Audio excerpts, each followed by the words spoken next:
Hello guys, कैसे हैं। Welcome back to our channel Yashwant Academy. So guys, आशा करता हूं कि आपकी तैयारी बिल्कुल टॉप कंडीशन में होगी और अपने सपने को पूरा करने के लिए दिन रात एक कर रहे होंगे मेरे भाई। तो चलिए, इसी बीच मैं आपको 5 अगस्त का थर्ड शिफ्ट का पेपर मैं आपके सामने लेकर के आया हूं। तो ये वीडियो, ये लेक्चर बहुत अच्छे ढंग से देखिएगा। रीज़न यही है देखने का मेरे भाई, क्योंकि क्वेश्चन बहुत सारे रिपीट हो रहे हैं।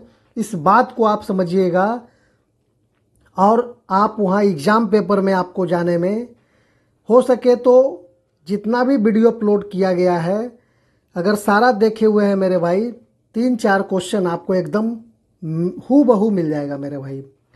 तो चलिए शुरू करते हैं आज का पहला क्वेश्चन।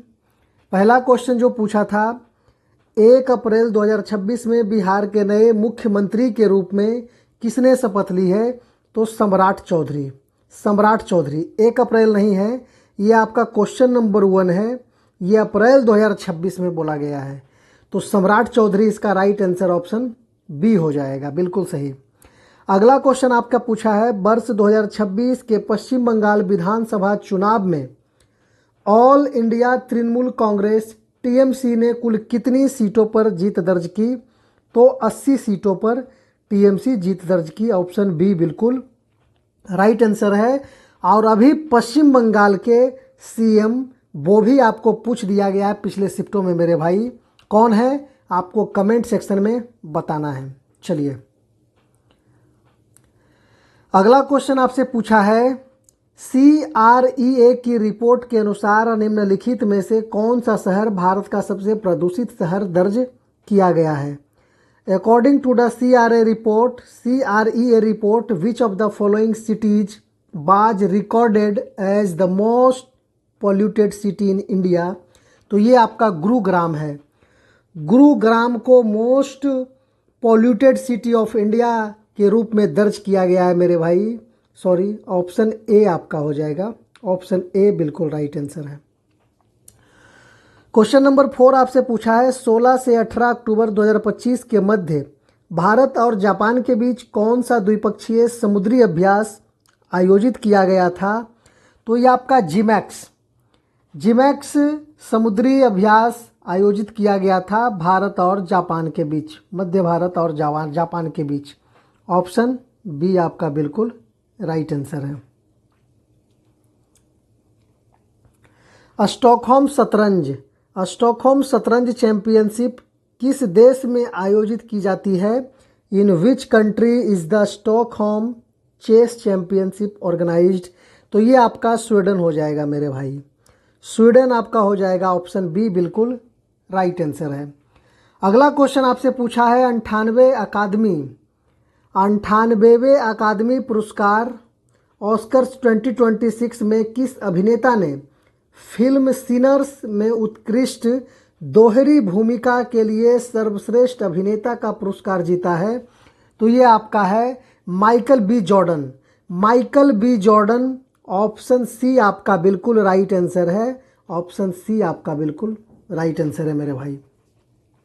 अगला क्वेश्चन आपसे पूछा है, जनवरी 2026 में DRDO द्वारा किस तीसरी पीढ़ी की स्वदेशी एंटी टैंक गाइडेड मिसाइल को चलाते हुए लक्ष्य के खिलाफ सफल परीक्षण किया गया? तो ये आपका है MP@GM। ये आपका है गाइडेड मिसाइल जिसका सफल परीक्षण किया गया है। ऑप्शन सी आपका बिल्कुल राइट आंसर है मेरे भाई। क्वेश्चन नंबर 8 आपसे पूछा है, 77वें गणतंत्र दिवस 2026 के अवसर पर ISS पर जाने वाले पहले भारतीय अंतरिक्ष यात्री ग्रुप कैप्टन शुभांशु शुक्ला को किस सर्वोच्च पुरस्कार से सम्मानित किया गया है? ISS पर जाने वाले अंतरिक्ष यात्री ग्रुप कैप्टन है शुभांशु शुक्ला का अवार्ड मिला है अशोक चक्र अवार्ड। अशोक चक्र से सम्मानित किया गया है। तो ऑप्शन सी आपका बिल्कुल राइट आंसर है मेरे भाई। क्वेश्चन अगला आपसे पूछा है, एशिया का सबसे बड़े नागरिक उड्डयन शो विंग्स इंडिया 2026 का आयोजन 28 से 31 जनवरी 2026 तक कहाँ किया गया था? Where was Asia's largest civil aviation show Wings India 2026 held from January 28 to 31, 2026। तो ये आपका है बेगमपेट हवाई अड्डा हैदराबाद में है। वहाँ आपका आयोजन किया गया था 28 से 31 जनवरी तक, बेगमपेट हवाई अड्डा जो हैदराबाद में है। ऑप्शन बी बिल्कुल राइट आंसर है मेरे भाई। अगला क्वेश्चन आपसे पूछा है केंद्रीय बजट 2026-27 में कनेक्टिविटी और लॉजिस्टिक्स को मजबूत करने के लिए बुनियादी ढांचा क्षेत्र में सर्वाधिक बजट आवंटन किस क्षेत्र को दिया गया है? तो ये क्षेत्र आपका है सड़क परिवहन एवं राजमार्ग। अगर ये आपका विकल्प में नहीं रहता है मेरे भाई तो आप रेलवे को भी टिक कर सकते हैं। ऑप्शन सी आपका बिल्कुल राइट आंसर होगा इस क्वेश्चन के हिसाब से। अगला क्वेश्चन आपसे पूछा है भारतीय सेना ने मई 2026 में युद्ध क्षेत्र के निर्णयों, वास्तविक समय की निगरानी और लॉजिस्टिक्स प्रबंधन के लिए कौन से 2 AI आधारित प्लेटफॉर्म लॉन्च किए हैं? तो ये आपका है Kautilya and Q force. Kautilya और क्यू फोर्स 2 आपका AI प्लेटफॉर्म है जो भारतीय सेना वास्तविक समय की निगरानी और लॉजिस्टिक प्रबंधन के लिए इस प्लेटफॉर्म का उपयोग करती है मेरे भाई। ऑप्शन बी बिल्कुल राइट आंसर है।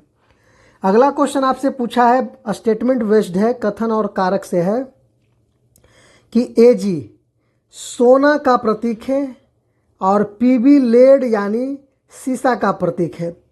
तो सोना का होता है मेरे भाई AU होता है, AU मतलब गोल्ड, और AG का मतलब होता है सिल्वर मेरे भाई। तो आपका पहला कथन तो गलत हो गया, दूसरा कथन सही है, केवल 2 आपका सही है। ऑप्शन बी बिल्कुल राइट आंसर है मेरे भाई। चलिए अगला क्वेश्चन आपसे पूछा है क्वेश्चन नंबर 13, आमाशय और आंतों में खराबी या पेट खराब होने की स्थिति में वसा का अवशोषण मुख्य रूप से किसके प्रभावित होने से बाधित होता है? तो इसका राइट आंसर हो जाएगा ऑप्शन सी लिम्फ, या उसी को लसिका भी बोलते हैं। ऑप्शन सी आपका बिल्कुल राइट आंसर है मेरे भाई। अगला क्वेश्चन आपसे पूछा है आवर्त सारणी में धातु और अधातु के बीच की कड़ी किसे कहा जाता है?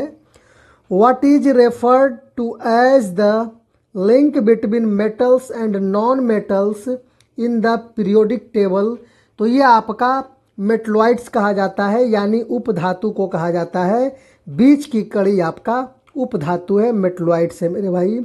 ऑप्शन बी बिल्कुल राइट आंसर है। अगला क्वेश्चन आपसे पूछा है हाइड्रोकार्बन जैसे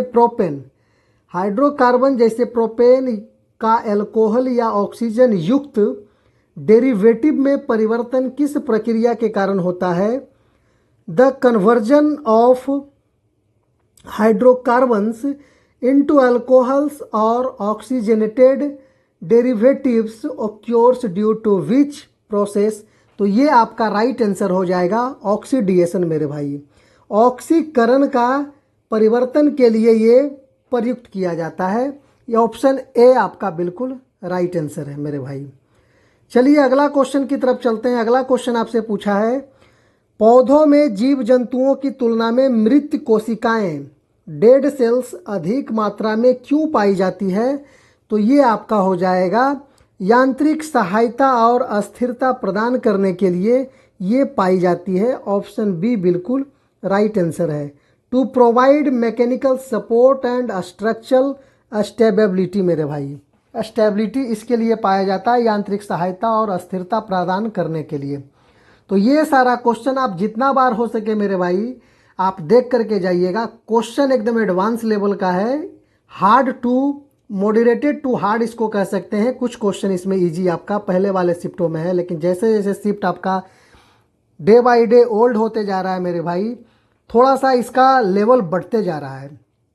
तो इस चीज़ को थोड़ा ध्यान रखकर तैयारी भी आपको करना है और वीडियोज लेक्चर को भी देखना है। चलिए अगला क्वेश्चन आपका है निम्नलिखित में से कौन सा एक प्रोकैरियोटिक जीव है जिसमें केंद्रक झिल्ली का अभाव होता है और आनुवांशिक पदार्थ न्यूक्लियोइड्स के रूप में रहता है? तो इसका राइट आंसर हो जाएगा जीवाणु यानी बैक्टीरिया। जीवाणु यानी बैक्टीरिया। ऑप्शन ए बिल्कुल राइट आंसर है मेरे भाई। अगला क्वेश्चन आपसे पूछा है, एक सरल मशीन में किसी वस्तु को उठाने के लिए लगाए जाने वाले विपरीत बल यानी जिसको काउंटर फोर्स बोलते हैं को क्या कहा जाता है? तो इसको एफर्ट बोला जाता है, जिसका हिंदी होता है आयास।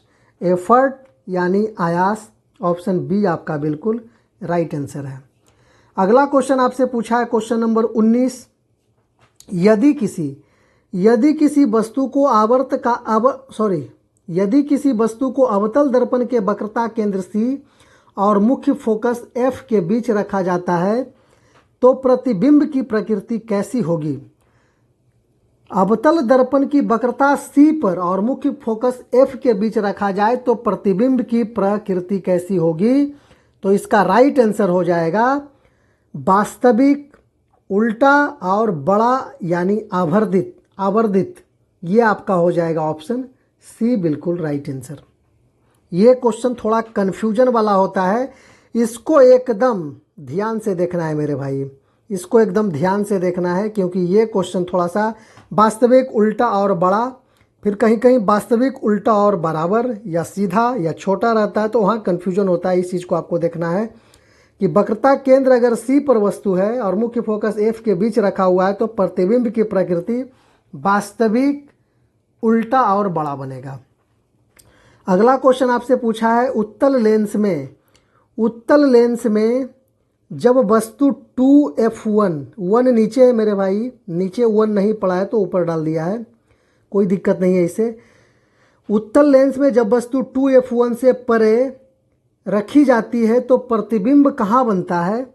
तो प्रतिबिंब बनेगा आपका F2 और 2F के मध्य बनता है, बिटवीन F2 और 2F2। यहाँ 2 यहाँ है, 2 आपका यहाँ है, ठीक है। चलिए अगले प्रश्न की तरफ चलते हैं। अगला क्वेश्चन आपसे पूछा है, एक बंद विद्युत परिपथ में पारंपरिक विद्युत धारा की दिशा क्या होती है? एक बंद विद्युत परिपथ में पारंपरिक विद्युत धारा की दिशा क्या होती है? तो इसका राइट आंसर हो जाएगा धन टर्मिनल से ऋण टर्मिनल, यानी पॉजिटिव टू निगेटिव टर्मिनल होता है। ऑप्शन बी आपका बिल्कुल राइट आंसर है।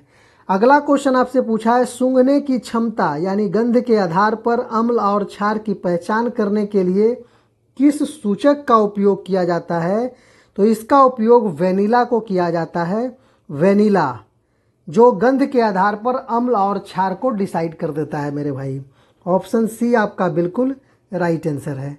अगला क्वेश्चन आपसे पूछा है, 4000 kg द्रव्यमान की वस्तु पर एक नियत बल लगाने पर उसमें 2 मीटर पर सेकेंड स्क्वायर का त्वरण उत्पन्न होता है, तो बल का मान क्या होगा? तो बल का मान क्या होगा? तो इसका राइट आंसर हो जाएगा आपका F = ma होता है। 4000 × 2 8000 न्यूटन बल यहाँ काम करेगा, ये 8000 न्यूटन हो जाएगा। ये बीच में जो आप देख रहे हैं स्लैश, टेक्स्ट, ब्रैकेट, ये सब कुछ नहीं है मेरे भाई, बस ये सब आपका 4000 न्यूटन, 2000 न्यूटन और 6000 न्यूटन इस तरह से आपका लिखा हुआ है, तो इस चीज़ को थोड़ा ध्यान दीजिएगा, टाइपिंग मिस्टेक है। चलिए इस तरह से आपका है। 24 नंबर क्वेश्चन है, पौधों में जड़ों से पत्तियों तक जल और खनिजों को ऊपर की ओर परिवहन मुख्य रूप से किस प्रक्रिया से होती है? तो केशिका कैपिलरिटी प्रक्रिया से होती है, बाष्पोत्सर्जन खिंचाव से होता है, और कहा जाता है कि जल और खनिज लवण को, खनिजों को ऊपर ले जाने के लिए, भोजन को ऊपर ले जाने के लिए पौधों तक किसका प्रयोग किया जाता है? तो फ्लोएम के थ्रू जाता है, और जल आपका जाइलम के थ्रू जाता है। तो ये भी चीज़ आपको देखना है। कैपिलरिटी यानी कोशिका क्रिया या केशिका क्रिया व बाष्पोत्सर्जन खिंचाव के कारण ये आपका ऊपर जाता है। तो ऑप्शन सी बिल्कुल राइट आंसर है मेरे भाई। अगला क्वेश्चन आपसे पूछा है, आपतित किरण, अपवर्तित किरण और अभिलंब तीनों एक ही समतल में होते हैं, यह प्रकाशिकी के किस नियम को दर्शाता है?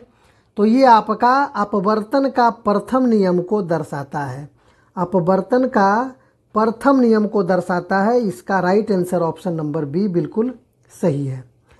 क्वेश्चन नंबर 26 पूछा है कि जब कोई वस्तु एक समान वृत्तीय गति यूनिफॉर्म सर्कुलर मोशन, ये क्वेश्चन आपका रिपीटेड है मेरे भाई, करती है तो कौन सी राशि अस्थिर रहती है और कौन सी बदलती है?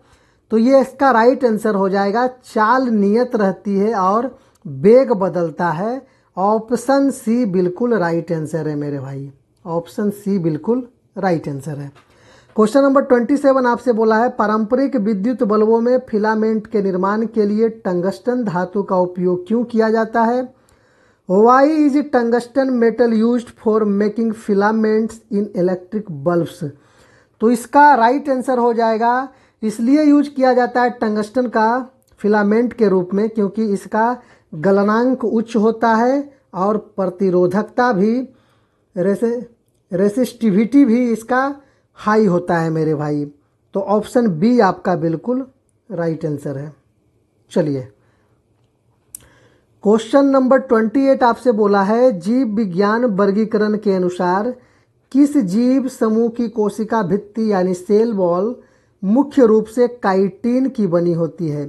काइटिन की बनी होती है तो इसका राइट आंसर हो जाएगा फंगस मेरे भाई, इसका राइट आंसर हो जाएगा फंगस।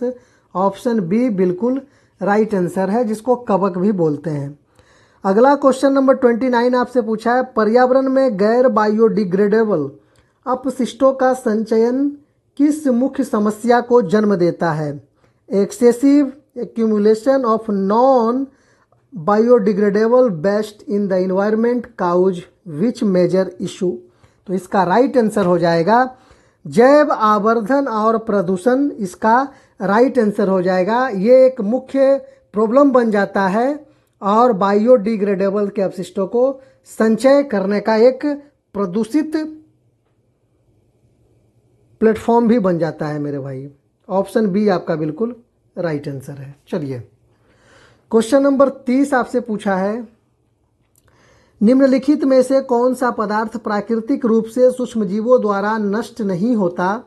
तो ये आपका है plastic.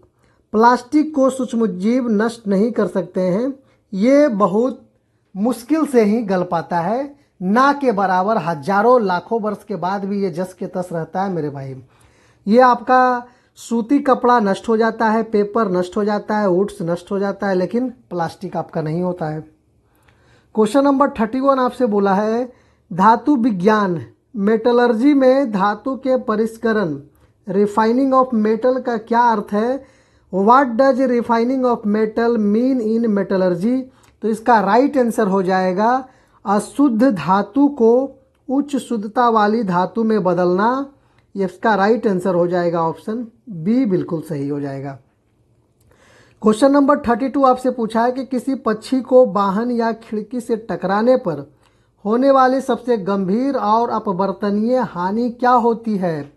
What is the most severe and irreversible structural damage to a bird upon heavy collision? तो इसका राइट आंसर हो जाएगा कंकाल संरचना। कंकाल संरचना यानी हड्डियों में क्षति, फ्रैक्चर आ जाती है मेरे भाई।